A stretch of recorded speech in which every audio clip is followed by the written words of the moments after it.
Bom, gente. Boa noite, pessoal. Seguindo as nossas semanas de aula da Residência Médica e Medicina Intensiva do Hospital Metropolitano Dr. Sérgio Castro, hoje nós vamos falar sobre histoplasmose. Quem vai falar para nós é o Dr. Túlio Veloso, médico intensivista, horizontal e preceptor dos meninos lá do CTI 5 do Hospital Metropolitano Dr. Sérgio Castro. Túlio, obrigado aí pela sua presença e dedicação aí nesse momento de aula. Turminha, peço que deixem os vídeos abertos, áudios fechados. No final, a gente para a gravação e abre para tirar dúvida. Obrigado, Túlio, mais uma vez. Tá certo. Boa noite, gente. Hoje vamos falar sobre histoplasmose, dando sequência aí nas últimas aulas, né, relacionadas a doenças fúngicas. O objetivo aqui da aula é a gente tentar compreender um pouco sobre histoplasmose, sobre a epidemiologia, patogênese e manifestações clínicas aí da doença, e tentar esclarecer um pouco mais sobre diagnóstico aí, tratamento. A histoplasmose, então, ela é uma micose sistêmica de distribuição mundial, tá? Causada pelo fungo dimórfico, que é o Histoplasma capsulatum. Como curiosidade, não é um fungo capsulado, ele ganhou esse nome pela visualização microscópica em que ele faz um halo incolor em volta da forma leveduriforme do fungo, ele acabou ganhando essa nomenclatura aí. Também conhecido como a doença de Darling, foi um médico patologista que descreveu em 1905 em tecido de necrópsia de uma paciente que havia falecido num quadro de febre e principalmente hepatosplenomegalia. Então, assim, como já dito, né, é um fungo dimórfico, ele varia a sua forma de acordo com a temperatura.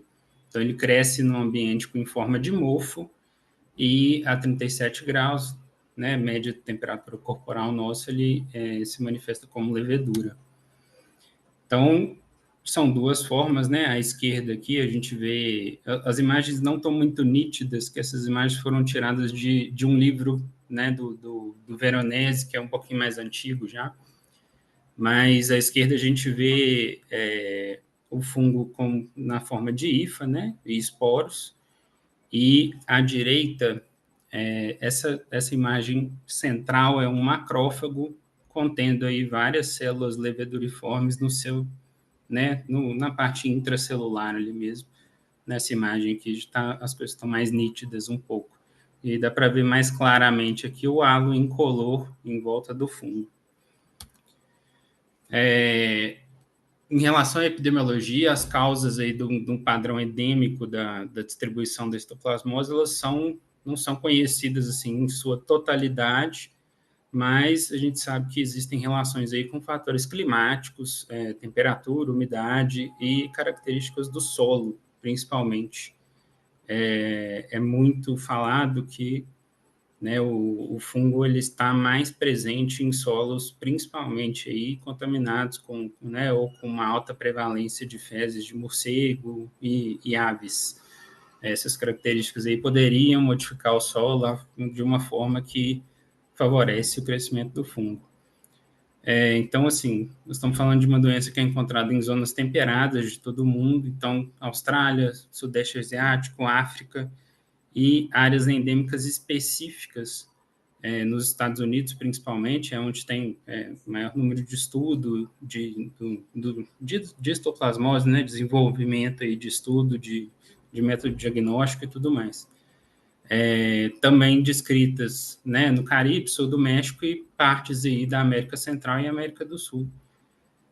Vale falar que no Brasil não é uma doença de notificação compulsória, então talvez seja uma doença, digamos, de certa forma subestimada, né?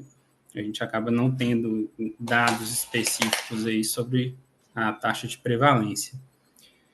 E cada vez mais relatos aí na América Latina têm documentado a importância da histoplasmose como uma das principais causas fatais, aí, causa de doenças fatais entre pessoas com HIV. No Brasil, então, é uma das micoses sistêmicas mais frequentes e acaba sendo realmente um desafio para os pacientes com AIDS, não só no Brasil, mas no mundo todo, né? Existem também relatos, essa informação também é do Veronese, da edição de 2015, a edição mais atual não tive acesso, mas existem relatos de doenças em pacientes aí imunocompetentes, principalmente nos estados de São Paulo, Rio de Janeiro e Minas Gerais. Com relação às fontes de infecção, a gente, né, como eu disse, a respeito das características do solo, a gente consegue imaginar aí que boa parte dos pacientes que se infectam, eles estão introduzidos aí num contexto de né, um contexto de trabalhadores aí de construção, de áreas de demolição, áreas de limpeza de estruturas antigas, como, por exemplo, tem relatos de casos em limpeza de galinheiro, em limpeza de celeiro que está fechado há muito tempo, exploração de cavernas, jardinagem e manuseio de plantas. Nesse contexto, poderia ter uma inalação aí mais importante dos fungos. A maioria dos casos, eles acontecem logo após uma exposição inicial, esse logo após entre aspas, que existe um período de 3 a 4 semanas de incubação, digamos assim, né? E a infecção disseminada, que né, a gente vai falar um pouquinho mais para frente, ela também foi descrita em pacientes que vivem fora de áreas endêmicas, sugerindo que possa existir aí uma reativação da doença. Então, o hospedeiro, né, o micro-organismo, ele ficaria latente no organismo e poderia reativar em determinado momento aí da vida dos pacientes. Dado interessante é que no início da epidemia do HIV nos Estados Unidos, a histoplasmose foi identificada em 5 até 27% dos pacientes com HIV avançada, e esse número, ele vai reduzindo a partir do início, né, da terapia antirretroviral. E, embora a histoplasmose ocorra, né, mais comumente nos indivíduos que vivem nas regiões endêmicas, vale dizer que realmente surtos já foram relatados aí em viajantes. Existe relato de casos de um surto, um relato mais interessante é de um surto de uma série de trabalhadores, né, no México. Eles teriam dormido em um hotel abandonado e aí, se não me engano, 15 trabalhadores tiveram a doença pouco tempo depois. Então, mesmo não vivendo, às vezes, em áreas endêmicas, pode ter essa relação aí do trabalhador, todo o contexto de migração, enfim. Um pouquinho sobre a patogênese. Os pulmões são, principalmente, aí, né, são a principal forma de entrada para o histoplasma, na grande maioria dos casos, e tem raras exceções aí são raras mesmo, de transmissão, por exemplo, de pacientes que receberam transplante de órgãos. No Brasil, tem especificamente um caso de um paciente que recebeu um transplante cardíaco e desenvolveu histoplasmose meses depois aí do transplante. Então, assim, a forma do fungo, né, os conídeos, eles são inalados, e quando escapam das defesas pulmonares, eles podem causar ali uma broncopneumonia localizada e habitualmente de forma irregular. Vou mostrar isso para vocês um pouquinho mais na frente.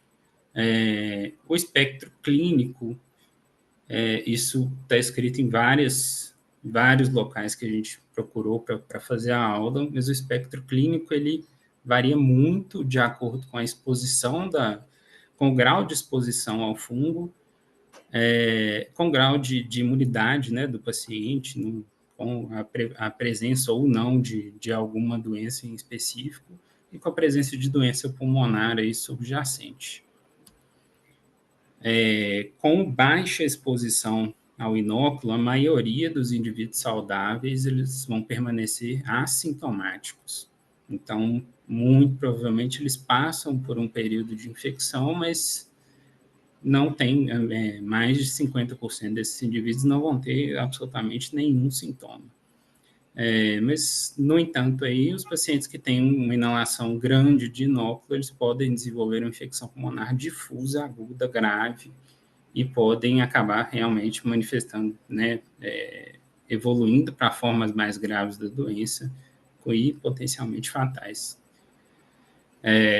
A infecção, ela ocorre, né, então, quando o fungo é inalado, vindo aí de solo contaminado ou de outros materiais para os pulmões. Lá, o histoplasma, ele atrai, ele vai primeiro, né, ele se converte na forma de levedura, e a resposta inflamatória ali, a resposta à infecção, atrai uma série atrai as células de defesa mesmo, principalmente macrófagos aqui, que vão fagocitar essa forma leveduriforme e, como, né, o habitual da resposta imune mesmo, eles vão acabar fazendo uma disseminação hematogênica pelo sistema retículo endotelial. Então, isso, inclusive, já nos ajuda a entender que principais manifestações clínicas aí de um paciente que desenvolve a histoplasmose. Uma imagem ilustrativa mesmo, tá? A gente tem a inalação dos conídeos, né? Então, o primeiro local ali seria, né, numa infecção pulmonar. A maior parte dos pacientes, né, dos imunocompetentes principalmente, eles vão ficar assintomáticos e pode haver aí uma variação literalmente uma variação grande, mas uma variação em torno de 1% a 50% dos pacientes podem desenvolver sintomas e podem aí ter a forma aguda pulmonar da doença, que atualmente ela é autolimitada, nem sempre precisa de tratamento específico, enfim. Outras formas da doença, elas vão acontecer aí, né? Aqui a gente já cita algumas formas mais crônicas, formas mais graves, mas em um percentual bem menor dos pacientes. A disseminação então, vamos lá, a gente falou que o macrófago fagocita os fungos e vai acontecer uma disseminação hematogênica, né, via sistema retículo endotelial. Então, assim, a imensa maioria dos casos, a disseminação clínica, ela acontece, sim, a disseminação hematogênica, mas ela é clinicamente silenciosa. Então, muitas vezes o paciente passa por aquela disseminação e vai ter algum achado de exame de imagem, por exemplo, principalmente em fígado e baço, pensando no sistema retículo endotelial, né? E vai descobrir isso posteriormente, ou nem descobre. Fala-se muito também em achados em necrópsia, por exemplo. Então, a partir do momento ali que o macrófago faz a fagocitose, óbvio, né, no indivíduo que é imunocompetente, que não tem nenhum distúrbio aí do sistema imune, vai haver ali uma resposta habitual mesmo, os linfócitos T vão sensibilizar e vão ativar os macrófagos para desenvolver propriedade fungicida. E, nesse contexto aí, a imunidade celular ela é obtida em torno de 10 a 14 dias após a exposição inicial. Nos casos da disseminação progressiva, que é vista de maneira clínica evidente, ela vai ocorrer principalmente nos pacientes que têm distúrbios aí imunológicos, né, distúrbios relacionados à imunossupressão, e são mais vistos aí em extremos de idade, principalmente tem muito relato em criança e muito relato em idoso já com algum grau de imunossupressão também. E também, né, vale lembrar, mais uma vez, aqueles pacientes que têm uma exposição mais prolongada ou uma exposição mais importante ao inóculo. As células CD4, então, elas têm um papel muito importante no controle da infecção primária. Quando a imunidade das células T está prejudicada, esses macrófagos não vão ser ativados e não vão desenvolver as propriedades fungicidas necessárias, resultando numa resposta imune abaixo do ideal e uma infecção disseminada ou reativação. Outros fatores aí importantes e que vale a pena aqui a gente citar são o TNF-alfa, perdão, está escrito errado aqui, e o interferão gama, eles também são determinantes importantes aí no controle da infecção. Por que a gente fala aqui de TNF-alfa? Porque de uns anos para cá a gente vê uma evolução aí, principalmente em tratamento de doenças reumatológicas, como, por exemplo, espondilite anquilosante, uma artrite reumatoide. São pacientes que vêm cada vez mais usando, por exemplo, infliximab, que é um inibidor TNF-alfa, e nesses casos, para esses pacientes, é interessante lembrar de doença fúngica, porque é um paciente que não vai ter uma resposta imune habitual, então ele pode acabar desenvolvendo formas mais graves de doenças fúngicas, um exemplo delas é a histoplasmose. Em pacientes com infecção disseminada, então, como a gente falou, os macrófagos, eles não fazem essa resposta imune adequada, não conseguem eliminar o fungo, então, tipicamente, eles estão repletos de leveduras, como a gente mostrou naquela foto lá no início da aula. E macrófago, dissemina para o organismo inteiro, lembrando que, além de fígado, baço, é importante a gente citar a medula óssea também. Então, a gente tem sintomas aí relacionados com artrite, por exemplo, e displasias, São pacientes que às vezes vão desenvolver uma pancitopenia, muitas vezes até na fase aguda da doença. Então, a falha nessa ativação da capacidade fungicida, ela é provavelmente o defeito chave na imunidade aí do histoplasma nos pacientes com a histoplasmose disseminada, que é a forma mais avançada aí da doença. As manifestações clínicas, elas vão variar desde uma doença respiratória subclínica mesmo, ou leve, até a histoplasmose disseminada progressiva, que aí vai ter uma manifestação variada de acordo com o órgão que estiver sendo acometido, E o diagnóstico é complexo. Muitas vezes, como eu falei no começo, às vezes é uma doença subestimada mesmo. Muitas vezes a gente não pensa em outros tipos de infecção, A gente, dentro da UTI, principalmente, a gente tem muito... De certa forma, a gente tem muito apego com o antimicrobiano, Mas muitas vezes a gente falha em lembrar das infecções fúngicas, lembrar de outras doenças, de um modo geral, que podem fazer manifestações graves que a gente vê muitas vezes acontecer habitualmente aí dentro de uma UTI. Falando um pouquinho da reativação, é interessante falar sobre a reinfecção e a reativação da doença, porque é bem descrito que o histoplasma ele pode infectar uma pessoa, a pessoa pode passar por um período ali assintomático, não fazer nem ideia de que tem uma infecção fúngica, e ele pode ficar ali latente no organismo. Em determinado momento em que há uma certa piora no sistema imune, digamos assim, uma baixa aí do sistema imune, ele pode acabar sendo reativado, mesmo que a pessoa não tenha tido contato novamente com o fungo, um contato direto com o fungo. Vale, mais uma vez citando aí que existem casos, existem estudos específicos falando sobre os inibidores do TNF-alfa, que a partir do momento que eles passaram a ser mais usados no tratamento de outras doenças, os casos de histoplasmose pulmonar progressiva ou a forma disseminada, eles começaram a aumentar. Falando um pouquinho das manifestações clínicas, elas são variáveis de acordo com a função imunológica do hospedeiro e no grau de exposição ao fungo.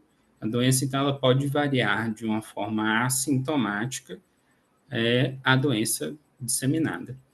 No hospedeiro imunocompetente, né, e até em pacientes HIV, mas com contagem de CD4 adequada, geralmente a doença vai se apresentar, né, como mostrado lá atrás. Em mais de 50% dos pacientes, essa doença vai ser assintomática ou o paciente vai ter sintomas leves ali e autolimitados, muitas vezes não demandando nem terapia antifúngica, nada nesse sentido. Menos de 5%, e aí é um dado interessante, dos indivíduos expostos, eles vão desenvolver uma doença sintomática após a exposição a baixos níveis aí do inóculo. Mas, embora a histoplasmose pulmonar sintomática ela seja a síndrome mais comum após a infecção. Então, assim, menos de 5% dos pacientes desenvolvem, sim, sintomas, mas a forma pulmonar, ela é a forma mais comum, tá? E imaginando aí, né, a forma disseminada, a gente pode ter uma variedade enorme aí de síndromes para serem observadas aí no paciente com histoplasmose. Os sintomas, de um modo geral, eles são inespecíficos, eles são mais comumente, né, os sintomas mais comumente observados em pacientes em fase aguda são febres, calafrios, cefaleia, mialgia, anorexia, tosse, dor no peito. Muitas vezes esses pacientes são dados numa internação como uma pneumonia adquirida na comunidade, e é aquele paciente que recebe a terapia antimicrobiana, termina a terapia antimicrobiana, mas claramente o doente não melhorou, não teve a melhora esperada com o que seria se fosse uma pneumonia adquirida na comunidade. Outros sintomas presentes e relativamente comuns são uma fadiga, e essa fadiga ela é descrita como uma fadiga que dura mais tempo do que os demais sintomas, e a hepatosplenomegalia pode acontecer. Alguns casos já podem até ter manifestações mais precoces aí da pancitopenia. A gente tem uma variedade grande de formas pulmonares da histoplasmose, tá? Pensando em, a princípio, na histoplasmose pulmonar sintomática, ela vai ocorrer em torno aí de 3, 4 semanas após a exposição. Além desses sintomas falados aí anteriormente, a gente tem achados, né, de exames de imagem que podem sugerir a presença da doença fúngica. E vale ressaltar que coriza e dor de garganta são um pouco comuns nesse tipo de doença. Aqui a gente vê, nessa radiografia à esquerda, a gente vê uma proeminência de linfonodo aqui perilar, e um infiltrado que ele não é um infiltrado, digamos assim, é desorganizado, não é um infiltrado bem definido, não. À direita, a mesma coisa, linfonodo perilar, mais proeminente, um infiltrado mais desorganizado, não faz aquela característica mais clara de uma consolidação, por exemplo.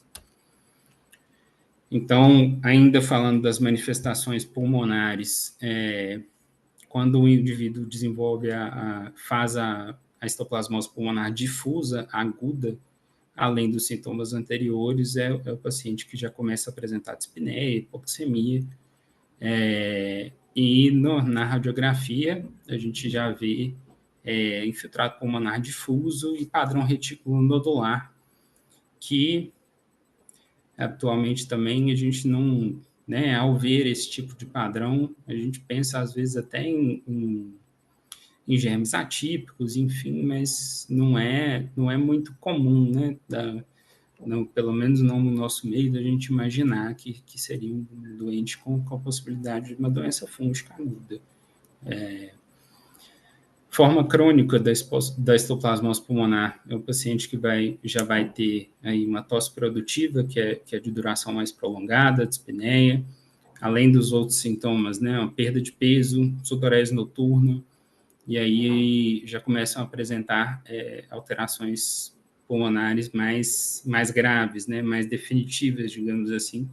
Então, tem padrões de fibrose, tem padrões de infiltrado difuso mais importantes, e a descrição também da própria histoplasmose gerar até cavitações no parênquima pulmonar, e aí esses achados aí, né, clínicos e radiológicos, eles acabam se assemelhando muito ao que a gente vê nos pacientes com tuberculose. Então, é um diagnóstico diferencial aí a ser lembrado, né? Claro que a gente vai pensar em doença fúngica em uma população de pacientes assim mais específica, mas imaginar que mesmo os doentes imunocompetentes, né, a gente precisa ter uma história clínica adequada para poder, né, até para a gente poder formular a hipótese diagnóstica aí. Então, se a gente não tem, né, a informação de que é um paciente que tem uma exposição maior, né, tem uma exposição maior, né, em questão de trabalho, em questão ambiental, a gente não vai conseguir formular uma hipótese diagnóstica adequada, né? E acaba que isso pode passar direto. Essa radiografia é de um paciente com a forma pulmonar crônica da histoplasmose e realmente, né, é uma radiografia que principalmente no nosso contexto aqui no Brasil, é um exame que a gente olha e pensa, a primeira coisa que vem à cabeça é tuberculose, né? A gente vê cavitação, né, mais de uma cavitação, um parênquima pulmonar já mais comprometido. O paciente classicamente ganha um pedido do BAR e nem sempre a gente vai pensar em doença fúngica mesmo. Outras manifestações pulmonares descritas são, né, em menor grau, com certeza, mas são aí broncolitíase, linfadenite mediastinal, granuloma mediastinal e a mediastinite fibrosante, que é uma manifestação grave e potencialmente fatal também, que ela acaba envolvendo vasos ali do mediastino e o paciente tem uma mortalidade alta quando chega nesse ponto. As manifestações clínicas são na forma disseminada, elas são muito variadas. Então, assim, tem manifestações reumatológicas, por exemplo, como já disse, né, artrite, artralgia, não necessariamente nos casos desse tipo de manifestação reumatológica, a gente está falando de doença disseminada. Muitas vezes essas manifestações em específico, elas se dão por causa de reação inflamatória mesmo, sistêmica. Lesões orofaríngeas, lesões, sinais de disfunção de glândula adrenal, pode ser um sítio ali de permanência do organismo, então pode realmente fazer disfunção adrenal. Lesões cutâneas são importantes, principalmente imaginando aí a histoplasmose na América Latina. Existem, né, digamos, subespécies aí diferentes do histoplasma. Nos Estados Unidos não é comum a ocorrência de lesões cutâneas, diferente aqui da América Latina, que a doença se manifesta muito, né, com uma sintomatologia de lesão cutânea muito mais prevalente. Envolvimento gastrointestinal também é descrito, mas é pouco comum. Radiografia, tanto a radiografia quanto a tomografia, mostrando aí um padrão reticulonodular difuso mesmo, e tomografia já com padrão miliar. Tomografia de um caso clínico retirado aqui do Radiopédia, tem descrição aí do caso clínico, tem diagnóstico, enfim, tem realmente um paciente com histoplasmose, com manifestação miliar. Outras manifestações, né? Pápulas são comuns, manifestações cutâneas aí, ulceradas em paciente com HIV. Tá, gente? Nós estamos falando de uma doença que é muito importante no contexto do HIV. Então, assim, boa parte dos relatos, tudo que a gente vai ler sobre, vai acabar falando, sim, do paciente com HIV. Lesões em cavidade oral, simulando aí candidíase bucal. Todas essas imagens são retiradas também do Veronese, então a gente tem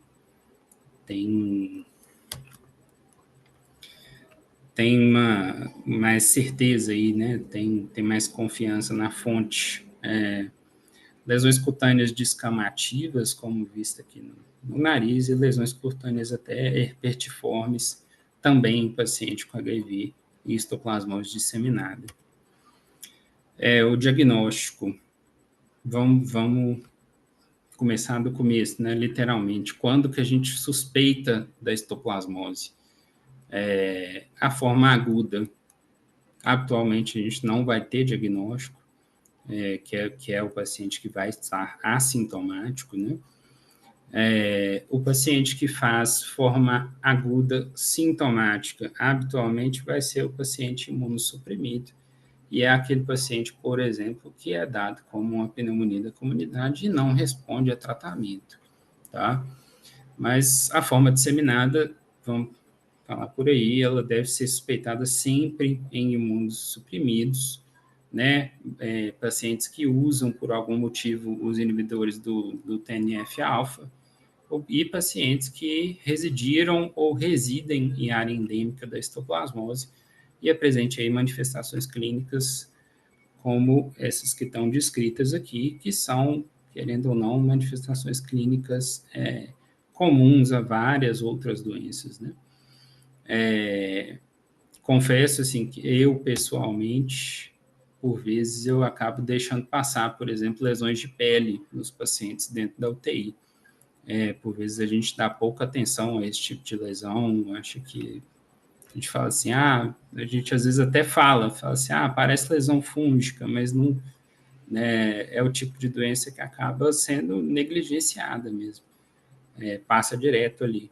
E se a gente não pensar em lesão fúngica em específico, se a gente não solicitar, né, por exemplo, a gente está com uma paciente no CTI 6 atualmente que não parece, né, no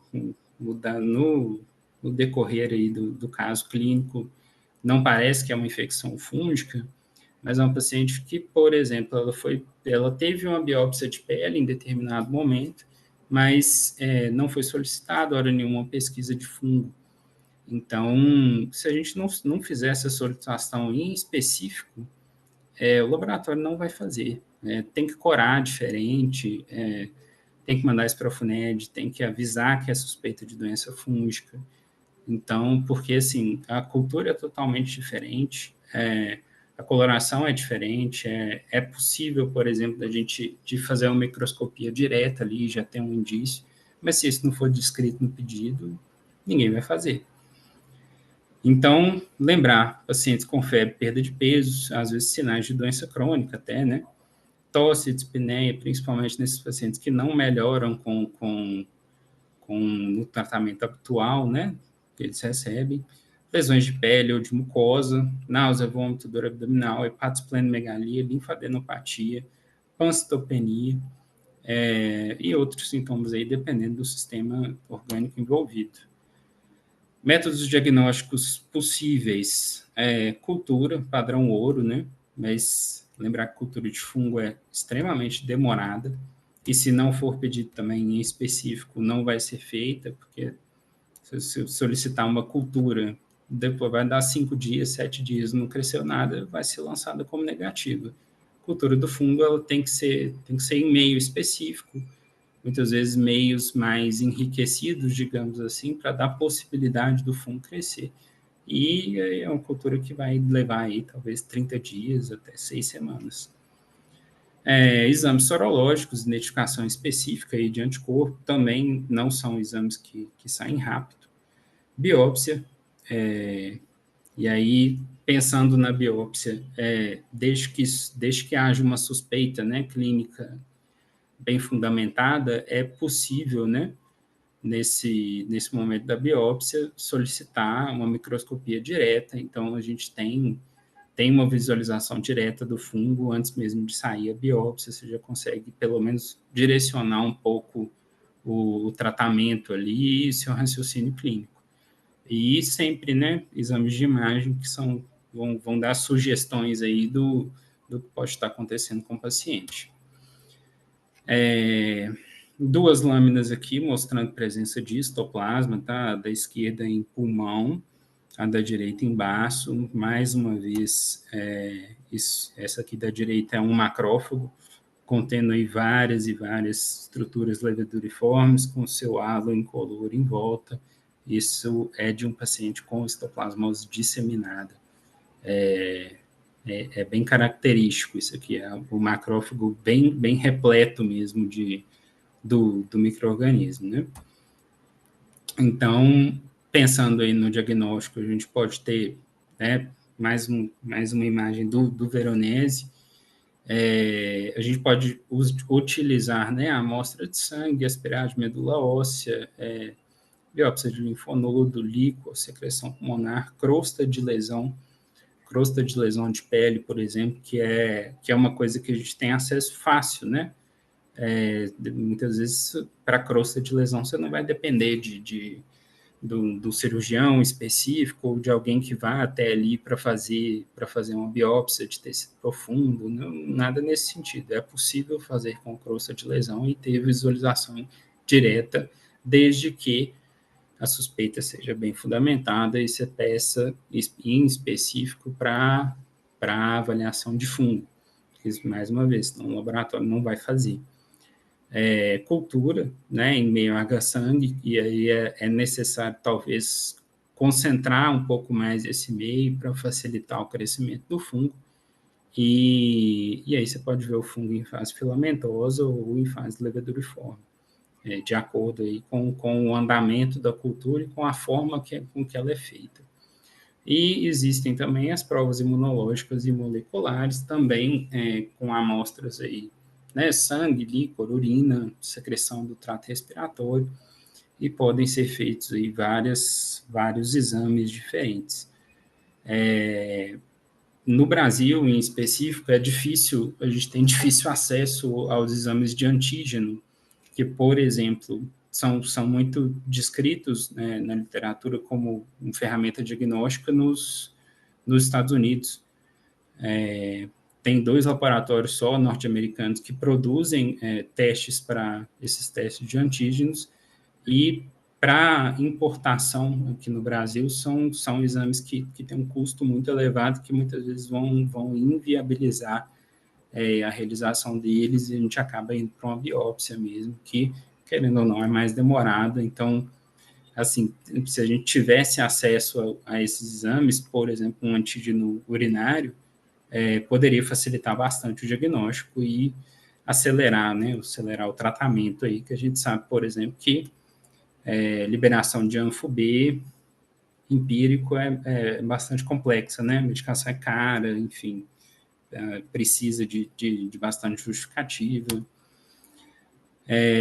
E há uma variação aí extremamente grande, né, em relação aos métodos de exame, com relação à sensibilidade e especificidade deles.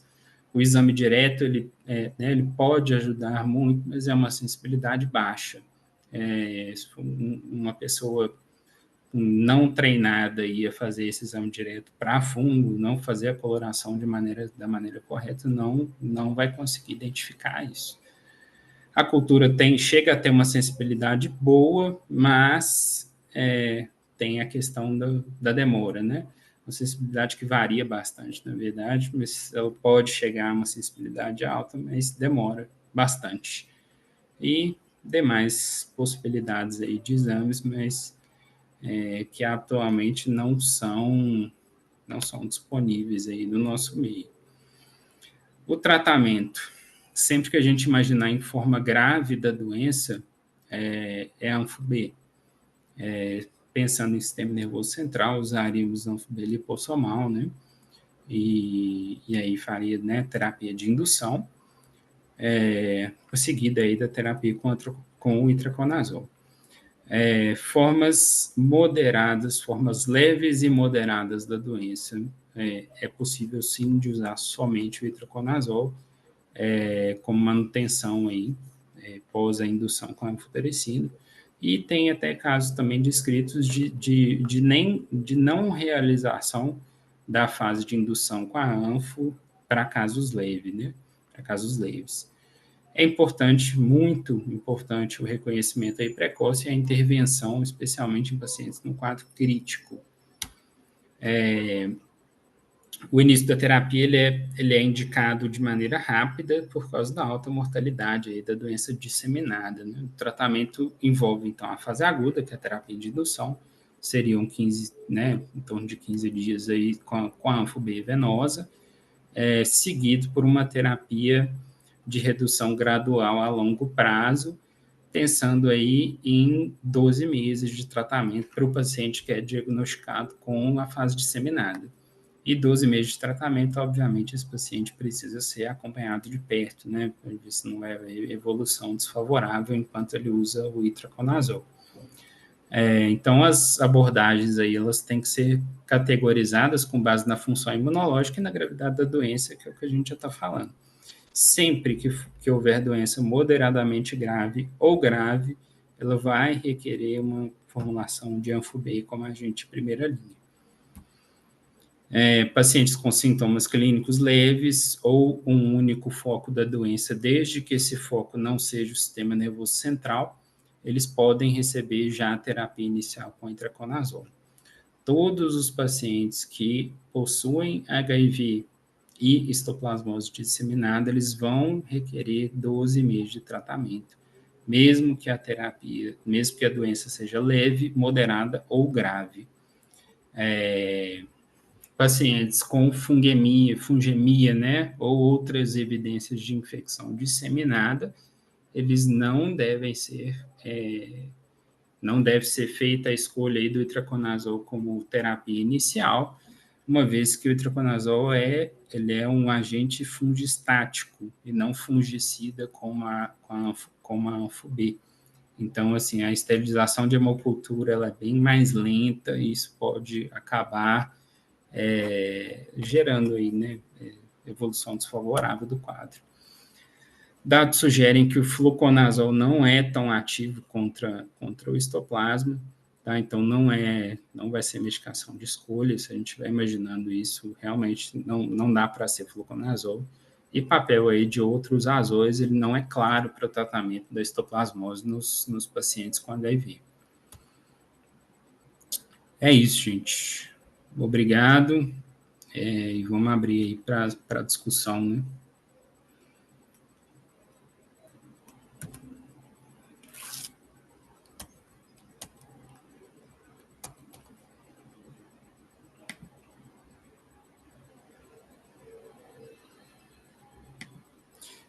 Chefe, acho que seu microfone está fechado.